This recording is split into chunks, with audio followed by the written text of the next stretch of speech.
مسجد نبوی ہے، مدینہ طیبہ ہے، حضور صلی اللہ علیہ وآلہ وسلم کی محفل ہے۔ دور دراز سے سفر طے کر کے ایک دیہاتی بندہ آپ صلی اللہ علیہ وسلم کی خدمت میں حاضر ہوا۔ صحابہ کرام نے اسے راستہ دیا، وہ آپ کے سامنے آ کر بیٹھ گیا، کہتا ہے مجھے کلمہ پڑھائیے۔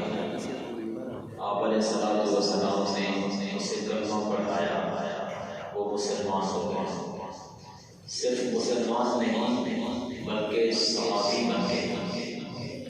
دنیا کے تمام زہاد، عباد، سجاد، اقطاب، ابدال، ابرار، تمام علماء، صالحان، نجباء، اتقیاء، اذکیاء مل کر ایک صحابی کی شان کو نہیں پہنچ سکتے۔ صرف مسلمان ہی نہیں بلکہ صحابی رسول دیدار مصطفیٰ صلی اللہ علیہ وسلم، صحبت نبوی صلی اللہ علیہ وسلم انسان کو اتنا اونچا لے جاتی ہے کہ حضرت اویس قرنی جیسے لاکھ اولیاء مل کر اس شخص کا مقابلہ نہیں کر سکتے جسے چند لمحوں میں حضور کی صحبت میں ہوئی، جس نے ایک جھلک حضور کا چہرہ دیکھ لیا، آنکھ کا دیدار کر لیا، تو عرض کرتا ہے اے اللہ کے حبیب صلی اللہ علیہ وسلم، میں نماز تو پڑھوں گا، مسلمان جو ہو گیا،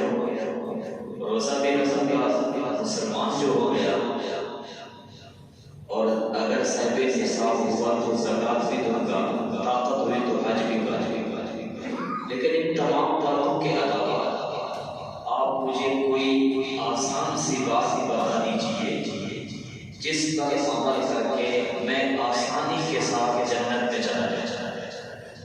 محفل میں موجود صحابہ حیران ہوتے ہیں کہ کتنا قیمتی سوال کر رہا ہے، آسانی کے ساتھ جنت مل جائے۔ تو جواب کے اندر کہ آپ صلی اللہ علیہ وسلم نے 3 باتیں ارشاد فرمائیں، کیوں دیہاتی بندے میں تجھے 3 باتیں بتاتا ہوں، اگر تو ان پہ عمل کر لے گا تو اللہ آسانی کے ساتھ تجھے جنت میں داخل کر دے گا۔ یہی 3 باتیں میری آج کی تقریر ہے اور آج کا واعظ ہے۔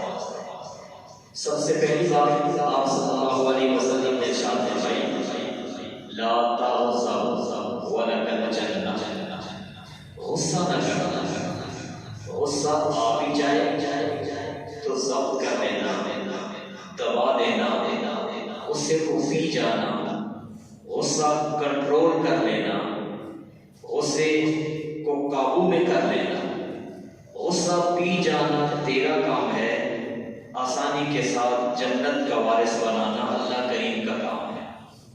تو فرمایا لا تغضب، اے میرے صحابی، اتحاد سے آنے والے غصہ نہ کر۔ اچھا، انسان کو غصہ کیوں آتا ہے؟ اس کے کیا اسباب ہوتے ہیں؟ علماء امت نے 3 سبب لکھے ہیں جس کی وجہ سے انسان کو غصہ آتا ہے۔ پہلا سبب کمزوری ہے۔ جو آدمی کمزور ہو، جس کے اعصاب میں تحمل نہ ہو، قوت برداشت نہ ہو، اسے جلد غصہ آتا ہے اور زیادہ ہی غصہ آتا ہے۔ چنانچہ تندرست کی بنسبت بیمار کو، جوان کی بنسبت بوڑھے کو، مرد کی بنسبت عورت کو جلد غصہ آتا ہے۔ تو غصے کا جلد آنا، زیادہ آنا اور غصے میں بے قابو ہو جانا، یہ کمزور ہونے کی نشانی ہے۔ اور غصے کو قابو کر لینا، غصہ دبا دینا، یہ قوت اور بہادری کی علامت ہے۔ اس لیے تو فرمایا لیس الشدید بالسرعة انما الشدید الذی یملک نفسه عند الغضب۔ پہلوان وہ نہیں ہے جو بندے مقابل کو پچھاڑ دے، پہلوان تو وہ ہے جو غصے کے وقت اپنے آپ پہ قابو پا لے۔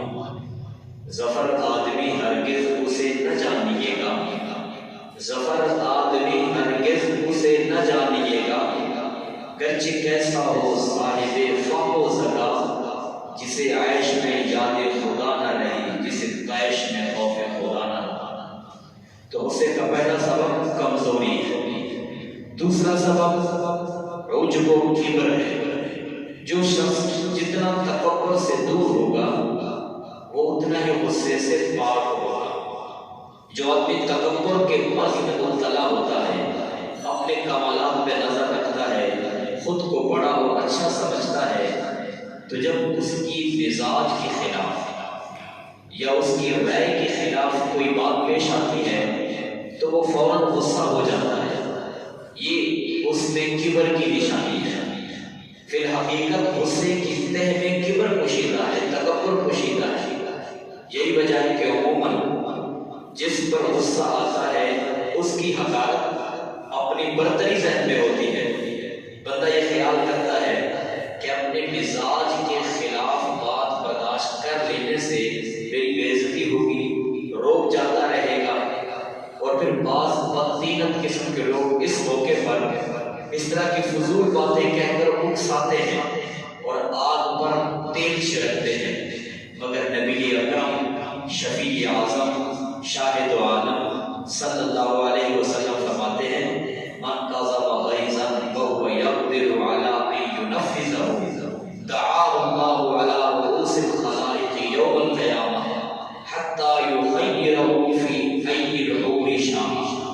کہ جو شخص غصے کو ضبط کر لے، غصہ پی جائے، غصے کو دبا لے، اس حال میں کہ وہ غصے کو نافذ کرنے کی طاقت بھی رکھتا ہے، پھر بھی اللہ کی رضا کے لیے غصہ دبا لے، غصے کو پی جائے، تو اللہ اسے قیامت کے دن ساری مخلوق کے سامنے بلائے گا اور فرمائے گا جس حور سے چاہے نکاح کر لے، جس حور کو چاہے پسند کر۔ تو غصے کا پہلا سبب کمزوری، دوسرا سبب عجب کبر ہے، اور تیسرا سبب شریعت کے خلاف ورزی، رب العالمین کی نافرمانی کے باعث بھی غصہ ہوتا ہے۔ جب کامل الایمان انسان اللہ کا حکم ٹوٹتا دیکھتا ہے تو اس کے اندر غیظ و غضب کی آگ بھڑکتی ہے، اسے غصہ آتا ہے۔ اس غصے میں کوئی برائی نہیں ہے، بلکہ یہ غصہ تو کمال ایمان کی نشانی ہے، جلال ربانی کا عکس ہے۔ جب شریعت کے کسی حکم کو پامال کیا جائے، سنت کی بے حرمتی کی جائے، اسلام کے ساتھ استہزاء یا مذاق کیا جائے، یا مسلمانوں کے شعائر اور مفادات پہ ضرب لگائی جائے تو اس وقت غصہ نہ آنا، مرعوبیت کا شکار ہو جانا، مصلحت خوشی سے کام لینا، یہ ایمانی تقاضے کے خلاف ہے، بلکہ اس موقع پر غصہ آنا ہی اجر و ثواب ہے۔ یہی وہ غصہ ہے جو دشمنان دین سے جہاد کے موقع پہ کام آتا ہے۔ تو غصہ غیظ و غضب کی جو کیفیت انسان کی فطرت میں اللہ نے رکھی ہے، اس کو معدوم کرنا، اس کو زائل کرنا یہ تو ممکن ہی نہیں۔ غصے کا ازالہ نہیں، امالہ مقصود ہے۔ یہ غصہ بالکل فنا ہو جائے، بالکل ہی زائل ہو جائے، یہ تو نہیں ہو سکتا۔ البتہ اس کا رخ پھیرا جا سکتا ہے، اس کی اصلاح کی جا سکتی ہے۔ انسان پہلے اگر نفس کی کمزوری کی وجہ سے، عجب اور کبر کی وجہ سے غصہ کیا کرتا تھا، تو اب اصلاح کے بعد اپنے رب کے لیے احکام و شریعت کی خلاف ورزی پہ غصہ کرے گا۔ حضرت امام غزالی علیہ الرحمہ لکھتے ہیں یہ جو غصہ ہے یہ شکاری کتے کی طرح سدھایا ہوا ہونا چاہیے۔ جس کا غصہ سدھایا ہوا اور مہذب نہیں ہے وہ بولے کتے کی طرح۔ تو بہرحال انسان کی اچھی اور بری عادات میں سے ایک عادت غصہ ہے، اور عجیب بات ہے کہ غصہ نہ مطلقاً اچھا ہے نہ برا ہے، بس رب کے لیے ہو تو اچھا ہے، محمود ہے اور پسندیدہ ہے، نفس کے لیے ہو تو برا ہے، مبغوض ہے، ناپسندیدہ ہے۔ جو غصہ نفس کے لیے ہے اس کی مذمت بیان کی گئی ہے، جو غصہ اپنی ذات کے لیے ہے اس کو منحوس کہا گیا ہے۔ حضور نبی رحمت صلی اللہ علیہ وسلم نے ارشاد فرمایا غصہ ایمان کو ایسے بگاڑ دیتا ہے جیسے علوا شہد میں گرنے سے شہد بگڑ جاتا ہے۔ حضرت امام جعفر صادق رحمۃ اللہ علیہ فرماتے ہیں کہ غصہ ہر برائی کی کنجی ہے، غصہ ہر برائی کی کنجی ہے۔ اور حضرت حسن بصری علیہ الرحمہ فرماتے ہیں اے انسان تو غصے میں اس طرح اچھلتا ہے مجھے ڈر لگتا ہے کہ اب کی چھال میں دوزخ میں جا پڑے گا۔ تو غصہ انسان کو دوزخ میں لے جانے کا سبب بھی بن سکتا ہے۔ ایک بزرگ فرماتے ہیں غصہ ایسی خراب چیز ہے کہ اگر مجھے راستے میں ملے تو ویسے ذبح کرنا۔ تو اس غصے کی جو نفس کے لیے آیا اس کی مذمت بیان کی گئی، اس غصے کو دبانے کا حکم ہے، اس غصے کو پی جانے کا حکم ہے، اسے کنٹرول کرنے کا حکم ہے۔ جو شخص یہ غصہ دبا لیتا ہے، پی جاتا ہے، اس پہ قابو پا لیتا ہے تو پھر اس پر انعامات کی بارش ہوتی ہے، پھر وہ بہت زیادہ اجر و ثواب کا حقدار بن جاتا ہے۔ غصہ پی جانا یہ جنتی لوگوں کی نشانی ہے۔ قرآن کہتا ہے وَعِدَّتْ لِلْمُتَّقِينَ، جنت تیار کی گئی ہے متقین کے لیے، خدا سے ڈرنے والوں کے لیے۔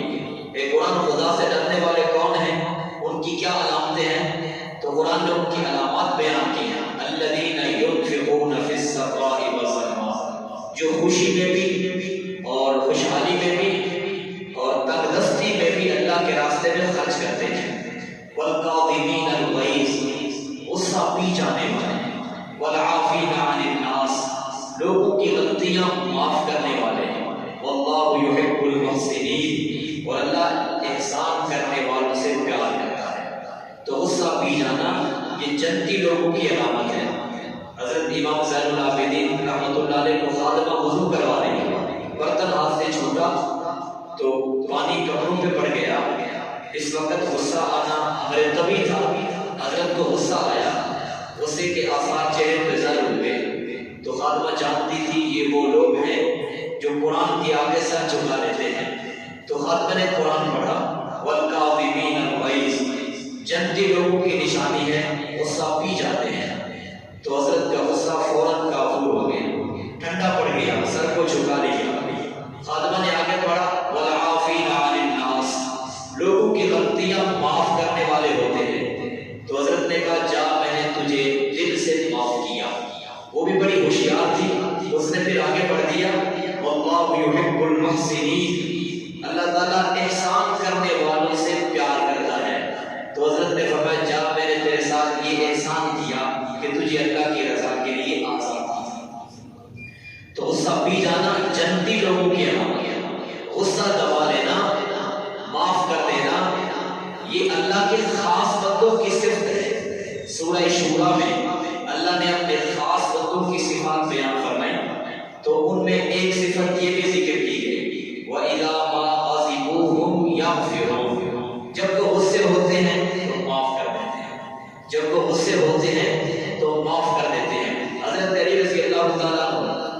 یہودی کو پکڑا، اس کے سینے پہ چڑھ کے بیٹھ گئے، اسے ذبح کرنا چاہتے ہیں، لیکن اس یہودی نے حرکت کی کہ حضرت علی المرتضیٰ رضی اللہ تعالیٰ عنہ پہ تھوک دیا، تو آپ نے اسے چھوڑ دیا۔ اس بے موقع، بے محل مہربانی کا یہودی نے سبب پوچھا کہ حضرت یہ تو موقع مہربانی کرنے کا نہیں تھا، یہ تو موقع معاف کرنے کا نہیں تھا، آپ نے مجھے کیوں معاف کر دیا، کیوں چھوڑ دیا؟ تو حضرت علی نے فرمایا پہلے جو میں تجھ پہ غصہ کر رہا تھا، تجھے ذبح کرنا چاہتا تھا، یہ غصہ رب کے لیے تھا، تو رب کا باغی تھا، رسول کا باغی تھا، شریعت کا منکر تھا، لیکن جب تو نے مجھ پہ تھوکا تو اب میرے نفس کے غصے کے شامل ہونے کا شبہ تھا، اس لیے میں نے تجھے چھوڑ دیا۔ وَإِذَا مَا غَضِبُوا يَغْفِرُونَ، اللہ کے نیک بندوں کی، خاص بندوں کی یہ صفت ہے، جب وہ غصے ہوتے ہیں تو معاف کر دیتے ہیں۔ حضرت امام زین العابدین گھر سے باہر نکلے، سامنے ایک شخص ہے اور آپ کو گالیاں دینے لگا۔ ظاہر ہے جب کوئی بندہ گالی دے تو طبیعت پہ بوجھ تو پڑتا ہے، غصہ تو آتا ہے، لیکن حضرت نے غصہ دبا لیا اور رخ ادھر پھیر لیا۔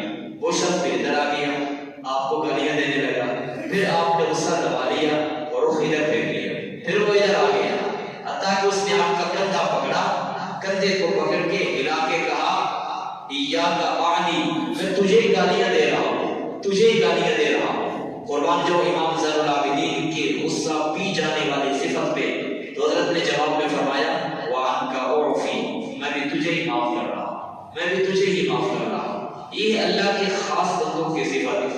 وَإِذَا مَا غَضِبُوا هُمْ يَغْفِرُونَ، جب وہ غصے ہوتے ہیں تو معاف کر دیتے ہیں۔ تو غصہ پی جانا جنتی لوگوں کی علامت، غصہ پی جانا اللہ کے خاص بندوں کی صفت۔ امام الانبیاء صلی اللہ علیہ وسلم فرماتے ہیں من کظم غیظا وهو يقدر على انفاذه ملأ اللہ تعالی قلبه امنا و ایمانا، کہ جو شخص غصے کو ضبط کر لے، غصہ دبا لے، اس حال میں کہ وہ غصے کو نافذ کرنے کی بھی طاقت رکھتا ہے، پھر بھی اللہ کی رضا کے لیے اس نے غصہ دبا لیا، یہ کڑوا خون اس نے پی لیا، تو اللہ انعام کیا دے گا؟ ملأ اللہ تعالی قلبہ امنا و ایمانا، تو اللہ اس کا دل امن و سکون، ایمان و ایقان کے نور سے بھر دے گا۔ یہ غصے کا وہ تلخ گھونٹ نور بن کر دارین میں سرور کا ذریعہ بنے گا۔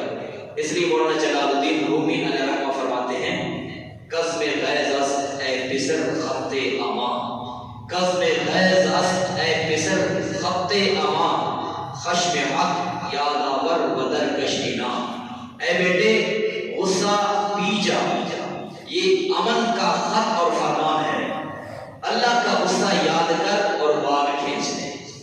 تو جب غصہ جو نفس کے لیے آیا، ذات کے لیے آیا، وہ منحوس ہے، جب اس کی مذمت بیان کی گئی ہے، اور ایسے غصے کو پی جانے کے فضائل ہیں، ایسے غصے کو دبا لینے پر انعامات کی بارش ہوتی ہے، تو پھر ہمیں چاہیے کہ ہم غصے کو پی جانے والے بنیں، غصے کو دبا جانا سیکھیں، غصے کو کنٹرول کرنا سیکھیں۔ غصہ کیسے دبایا جاتا ہے، اسے کیسے کنٹرول کیا جاتا ہے، اس کے کچھ علاج ہیں جو علماء نے قرآن و سنت کی روشنی میں علاج ذکر کیے ہیں۔ 3 علاج ذکر کرتا ہوں۔ پہلا علاج یہ ہے غصہ کو دفع کرنے کا، غصے کو ٹھنڈا کرنے کا کامیاب مجرب علمی علاج یہ ہے کہ اللہ کا غصہ اور جلال یاد کیا جائے۔ اگر بندہ یہ سوچے گا کہ اگر مجھے لوگوں کی چھوٹی چھوٹی باتوں پہ غصہ آتا ہے تو وہ اللہ جو عظمت میں مجھ سے زیادہ، طاقت میں مجھ سے زیادہ، میری تمام اچھائیاں برائیاں اس کے سامنے ہیں، اگر وہ ذات مجھ پہ غصہ کرنے لگے تو میرا کیا بنے گا؟ جب یہ تصور انسان کرے گا تو انشاءاللہ غصہ بالکل ختم ہو جائے گا، غصہ ٹھنڈا پڑ جائے گا۔ خلیفہ ہارون الرشید کے سامنے ایک باغی کو ہتھ کڑیوں میں لایا گیا اور وہ شخص بڑا خطرناک تھا۔ خلیفہ ہارون الرشید فیصلہ کر چکا تھا کہ اسے قتل کرنا ہے۔ قتل کا حکم صادر کرنے سے پہلے خلیفہ ہارون الرشید نے اس باغی سے غضبناک آواز میں پوچھا تیرے ساتھ کیا معاملہ کیا جائے؟ تو اس نے کہا وہی جو رب العالمین آپ کے ساتھ کرے گا جب آپ اس کے سامنے جائیں گے۔ سنتے ہی ہارون کا غصہ کافور ہو گیا، سر کو جھکا لیا۔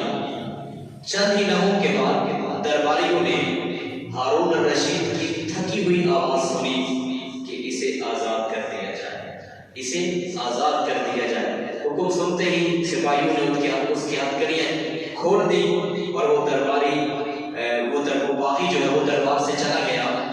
میرے بھائیوں، جب انسان کسی معاملے کو اپنے اور دوسروں کے درمیان رکھ کر سوچتا ہے تو پھر غصہ بڑھ جاتا ہے، پھر وہ انتقام کی چنگاری شعلہ بن جاتی ہے۔ لیکن جب وہی انسان اپنے اور اپنے بھائی کے درمیان اپنے رب کو رکھ کر سوچتا ہے تو پھر غصے کی آگ محبت کی شبنم میں تبدیل ہو جاتی ہے۔ پھر معاف کرنا صرف آسان ہی نہیں بلکہ اس میں قسم کی لذت بھی محسوس ہونے لگتی ہے۔ اس لیے صحیح کہا جس نے کہا اپنے کردار کی عظمت کو رسوا نہ کیا ہم نے، اپنے کردار کی عظمت کو رسوا نہ کیا ہم نے، دھوکے تو بہت کھائے دھوکا نہ دیا ہم نے۔ تو غصے کو دفع کرنے کا پہلا علاج یہ بتایا کہ اللہ کا غصہ یاد کیا جائے، اللہ کا جلال یاد کیا جائے تو انسان کا غصہ کافور ہو جائے گا۔ حضرت عبداللہ بن عمر رضی اللہ تعالیٰ عنہ نے پوچھا یا رسول اللہ صلی اللہ علیہ وسلم میں اللہ کے غصے سے کیسے بچ سکتا ہوں، اللہ کے غضب سے کیسے بچ سکتا ہوں؟ تو حضور علیہ السلام نے فرمایا دوسروں پہ غصہ کرنا چھوڑ دے، اللہ کے غصے سے بچ جائے گا۔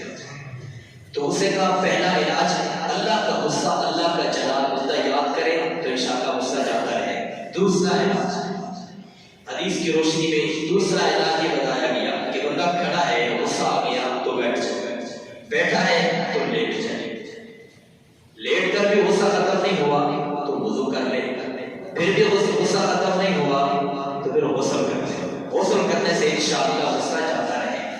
حضرت ابو ذر غفاری رضی اللہ تعالیٰ عنہ اپنے باغ کو پانی لگائے، جس نالی سے پانی آ رہا تھا کسی شخص نے حرکت کی اسے توڑ دی تو پانی ادھر ادھر پھیل گیا۔ حضرت نے جب وہ دیکھا تو حضرت کو غصہ آیا اس شخص کی اس حرکت پر۔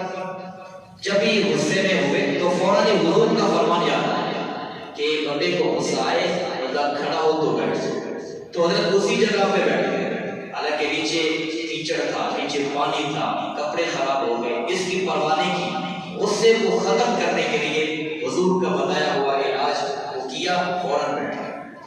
حضرت امیر معاویہ رضی اللہ تعالیٰ عنہ منبر پہ تشریف فرمائے، سامنے لوگوں کا بڑا مجمع ہے، تو آپ نے فرمایا آج کے بعد فلاں شخص کو وظیفہ نہیں ملے گا، فلاں آدمی کو بیت المال سے حصہ نہیں دیا جائے گا۔ بس جب آپ نے یہ اعلان کیا تو مجمع میں سے ایک شخص کھڑا ہوا جس کا نام ابو مسلم تھا۔ اس نے کہا اے امیر معاویہ رضی اللہ تعالیٰ عنہ آپ اعلان کر رہے ہیں فلاں کا وظیفہ بند ہے، فلاں کو بیت المال سے حصہ نہیں دیا جائے گا، لیس ھذا مالک ولا لابیک ولا لامک، مانا کرتے ہوئے دل کانپتا ہے۔ میں کہوں یہ پگڑی میری ہے، اسے کوئی ہاتھ نہ لگائے۔ آپ میں سے کوئی شخص کھڑا ہو کہ یہ تیری بھی نہیں ہے، تیرے باپ کی بھی نہیں ہے، تیری ماں کی بھی نہیں ہے، تو طبیعت پہ بوجھ تو آئے گا، ناگواری تو ہوگی۔ جب حضرت امیر معاویہ نے یہ اعلان کیا کہ آج کے بعد فلاں شخص کو وظیفہ نہیں دیا جائے گا، بیت المال سے فلاں کو حصہ نہیں دیا جائے گا، تو مسلم نے کھڑے ہو کے کہا آپ یہ اعلان کیسے کر رہے ہیں، آپ کی ضرورت کیسے ہوئی اعلان کرنے کی، حالانکہ یہ بیت المال کا نہ آپ کا ہے، نہ آپ کے والد کا ہے، نہ آپ کی والدہ کا ہے۔ تو حضرت امیر معاویہ کو غصہ آیا اور چہرے پہ غصے کے آثار ظاہر ہوئے، ماتھے پہ بل پڑ گیا، لیکن آپ فوراً منبر سے نیچے اترے اور چل پڑے۔ چلتے چلتے ساتھ گھر تھا، گھر میں تشریف لے گئے، تھوڑی دیر کے بعد واپس آئے، منبر پہ بیٹھ گئے، آپ کے سر کے بالوں سے پانی کے قطرے ٹپک رہے تھے۔ لوگوں سے فرمایا تمہیں پتا ہے میں کیا کرنے گیا تھا؟ کہا ہمیں نہیں پتا۔ تو حضرت نے کہا جب میں نے یہ کہا کہ فلاں فلاں شخص کو وظیفہ نہیں دیا جائے گا تو ابو مسلم نے جو جملہ مجھے جواب میں کہا تو اس پر مجھے غصہ آیا، لیکن جب بھی مجھے غصہ آیا تو فوراً مجھے حضور کا فرمان یاد آ گیا کہ آپ ہے شیطان کی حرکت ہے. والشیطان من النار، شیطان آگ سے بنا ہوا ہے. وَأَطْفِئُ النَّارَ مِنَ الْمَاءِ، اور اس آگ کو پانی سے بجھاؤ. تو میں نے گھر میں جا کر غسل کیا تاکہ یہ غصے والی آگ ٹھنڈی ہو جائے. نبی کی حدیث پر عمل کرنے کی وجہ سے اللہ نے میرا سارا غصہ ختم کر دیا. تو غصے کا دوسرا علاج، بندہ کھڑا ہے تو بیٹھ جائے، بیٹھا ہے تو لیٹ جائے، پھر بھی غصہ ختم نہیں ہو رہا غسل کر لے، پھر بھی نہیں ختم ہو رہا تو غسل کر لے، انشاءاللہ غصہ ختم ہو جائے. تیسرا علاج، جس وقت غصہ آئے تو بندہ اپنے دل کو یہ سمجھائے، اے دل تو اس وقت جو غصے سے بھڑک اٹھا ہے، اس کا مطلب تو یہ ہے کہ یہ کام تیری مرضی کے مطابق کیوں نہیں ہوا، خدا پاک کی مرضی کے مطابق کیوں ہو گیا. یہ تو ایک بے وقوفی والی بات ہے کہ اپنی مرضی اپنے رب کی مرضی پہ غالب رکھنا چاہتا ہے. اعوذ باللہ من الشیطان الرجیم پڑھ کر اس طرح اپنے دل کو بندہ سمجھائے گا تو انشاءاللہ غصہ جاتا رہے گا. پچھلے لوگوں میں ایک آدمی گزرا ہے جسے غصہ بہت جلدی آتا تھا، تو اس نے 3 آدمیوں کو 3 بچیاں دی، کہا کہ جب مجھے غصہ آئے تو ایک ایک کر کے مجھے پکڑاتے ہیں. چنانچہ جب اسے غصہ آیا تو میں نے ایک پرچی دی گئی، اس پہ لکھا ہوا تھا تو اس شخص کے پیچھے کیوں پڑ گیا، کیا تو اس کا خدا ہے؟ نہیں، بلکہ تو بشر ہے جیسے یہ بشر ہے. آج یہ تیرا جسم جو غصے سے پھول چکا ہے، کل ایک وقت آئے گا یہی جسم کیڑوں کی غذا بنے گا. تو کچھ غصہ کام ہوا. پھر دوسری پرچی دی گئی، اس میں لکھا ہوا تھا تم زمین والوں پہ رحم کرو، آسمان والا تم پہ رحم کرے گا. کچھ اور ٹھنڈا ہو گیا. پھر تیسری پرچی دی گئی، اس میں لکھا ہوا تھا جرم کے لیے شرعی حدود مقرر ہیں، بس اتنی سزا کافی ہے، زیادہ غصہ کرنے کی ضرورت نہیں ہے. تو غصہ بالکل جاتا ہے. تو یہ جو علاج بتائے گئے ہیں غصے کو ختم کرنے کے، تو یہ علاج ہم کریں. جب ہمیں غصہ آئے تو یہ علاج اپنائیں تاکہ غصہ ختم ہو. اور غصے کو پی جانے کے جو فضائل قرآن و سنت کی روشنی میں بیان کیے گئے، وہ فضائل اپنے سامنے رکھیں تاکہ یہ کڑوا گھونٹ پی لیں اور جنت کا راستہ آسان ہو جائے. تو حضور علیہ السلام نے فرمایا اور دیہاتی بندے یہ چاہتا ہے کہ آسانی کے ساتھ جنت میں چلا جاؤ. جی حضور یہی چاہتا ہوں آسانی کے ساتھ جنت مل جائے. تو آپ نے فرمایا پہلی بات لا تغضب، غصہ نہیں کرنا. غصہ آ بھی جائے تو پی جانا، اسے کو پی جانا تیرا کام ہوگا. وَلَكَ الْجَنَّةُ، آسانی کے ساتھ جنت کا وارث بنانا اللہ کریم کا کام ہوگا. دوسری بات آپ نے شاید فرمایا لا تسأل الناس شیئا، لوگوں کے سامنے کسی چیز کا سوال نہ کرنا. جب بھی دامن پھیلانا ہو، ہاتھ پھیلانے ہو، جھولی پھیلانی ہو، حاجات پیش کرنی ہو تو صرف رب العالمین کے سامنے پیش کرنا، لوگوں کے سامنے اپنی حاجات پیش نہ کرنا. جب اسباب عطا ہو جائیں، طاقتیں جواب دے جائیں تو حاجت سوال کس کے سامنے پیش کیا جاتا ہے؟ اللہ کریم کے سامنے. اگر تو لوگوں کے سامنے ہاتھ پھیلانے سے بچتا رہا، تو نے لوگوں کے سامنے دامن نہ پھیلایا، فَلَكَ الْجَنَّةُ، آسانی کے ساتھ جنت داخل ہو جائے گا. قرآن کا بھی انداز سنیں وَأَيُّوبَ إِذْ نَادَىٰ رَبَّهُ، حضرت ایوب علیہ السلام نے اپنے رب کو پکارا. کتنے صاف لفظ ہیں، صحیح لفظ ہیں. اِذْ نَادَىٰ رَبَّهُ، اپنے رب کو پکارا. قرآن بھرا پڑا ہے، نبیوں نے اپنے رب کو پکارا، ولیوں نے اپنے رب کو پکارا. جب بھی مشکلات آ جائیں تو قرآن کی تعلیم یہی ہے، نبیوں کی تعلیم یہی ہے، اولیاء کی تعلیم یہی ہے کہ اللہ کے سامنے اپنی حاجت پیش کرو، اللہ کے سامنے اپنا دامن پھیلاؤ. اس ذات کے سامنے ہاتھ پھیلا جس کے سامنے حضرت آدم نے پھیلایا، حضرت نوح نے پھیلایا، حضرت ایوب نے پھیلایا، حضرت یعقوب نے پھیلایا، امام الانبیاء صلی اللہ علیہ وسلم نے جس ذات کے سامنے ہاتھ پھیلایا.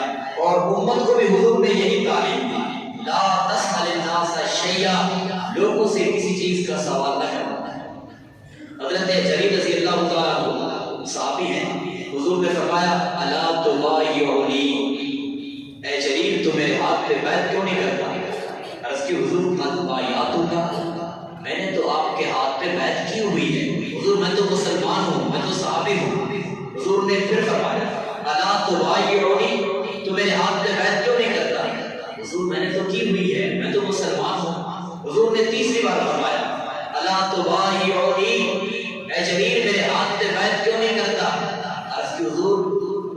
مسلمان ہوں، میں نے تو آپ کے ہاتھ پہ بیعت کی ہوئی ہے۔ آپ نے فرمایا نہیں، اس بات پہ بیعت کر کہ زندگی ساری لوگوں سے کسی چیز کا سوال نہیں کرے گا، ساری زندگی اپنی حاجت ضرورت لوگوں کے سامنے پیش نہیں کرے گا، اس چیز پہ بیعت کر۔ تو حضرت جریر نے عرض کی حضور ہاتھ بڑھائیے۔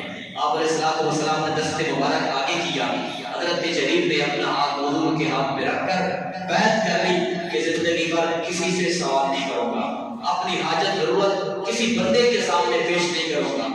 بیعت ہو گئی، وقت گزرتا رہا، ایک موقع آیا، صحابہ کرام جا رہے ہیں، کچھ پیدل ہیں کچھ سوار ہیں، جہاد کے لیے جا رہے ہیں۔ حضرت جریر رضی اللہ عنہ گھوڑے پہ سوار ہے، جو گھوڑے کو مارنے کے لیے چابک ہوتا ہے وہ حضرت جریر کے ہاتھ سے نیچے گرا۔ حضرت جریر نے گھوڑے کو روکا، نیچے اترے، چابک اٹھایا، پھر سوار ہوئے، گھوڑے کو چلانا شروع کیا۔ تو جو ساتھ والے لوگ تھے انہوں نے کہا حضرت آپ نے اتنی تکلیف کیوں کی، ہمیں کہہ دیتے ہم چابک اٹھا کے آپ کو پکڑا دیتے۔ تو حضرت جریر نے کہا میں نے تمہیں اس لیے نہیں کہا کہ میں نے اپنے نبی کے ہاتھ پر یہ بیعت کی تھی کہ زندگی بھر کسی انسان کے سامنے حاجت اور سوال پیش نہیں کروں، لا تسأل الناس شیئا، لوگوں سے کسی چیز کا سوال نہ کرنا۔ ہماری شریعت کا یہ مسئلہ ہے، کوئی چیز تقسیم کرنی ہو تو سب سے پہلے بچوں کو دو، سب سے پہلے بچوں کو دینی چاہیے، اس لیے کہ بچے میں حوصلہ نہیں ہوتا، بچے میں صبر نہیں ہوتا۔ اگرچہ دینے والے کا ارادہ ہے ڈبل دوں گا زیادہ دوں گا، لیکن شریعت کہتی ہے نہیں، پہلے بچوں کا حصہ نکال۔ ہو سکتا ہے کہ بچہ ہاتھ پھیلا دے، چچا مجھے بھی دو، چچا مجھے بھی دو۔ اللہ کی غیرت برداشت نہیں کرتی کہ بندہ بندے کے سامنے ہاتھ پھیلائے۔ یہ ہاتھ پیدا کرنے والا اللہ ہے، تو حاجات کے لیے پھیلانے پیش کرنے کے لائق بھی صرف اللہ کی ذات ہے کہ ہاتھ اسی کے سامنے پھیلائے جائیں، اسی سے ہی بھیک مانگی جائے، اسی سے ہی سوال کیا جائے۔ تو فرمایا میرے صحابی دیہات سے آنے والے، کیا تو چاہتا ہے آسانی کے ساتھ جنت مل جائے؟ جی حضور آسانی کے ساتھ جنت چاہتا ہوں۔ تو فرمایا لا تسأل الناس شیئا، زندگی بھر لوگوں سے کسی چیز کا سوال نہ کرنا، آسانی سے جنت مل جائے۔ باقی جو غرباء کی امداد کے لیے کوئی مانگتا ہے کہ فلاں بندہ غریب ہے یا تو اس کی امداد کر دو، یہ اس سوال میں نہیں آتا۔ ایسے ہی بیٹا ماں سے کہے امی جی مجھے یہ چیز دے دو، فلاں چیز دے دو، یا باپ سے کہے یہ چیز بھی سوال میں نہیں آتی۔ ایسے ہی اپنے ساتھی سے کوئی چیز، دوست سے کوئی چیز مانگی جائے تو یہ چیز بھی اس میں نہیں آتی۔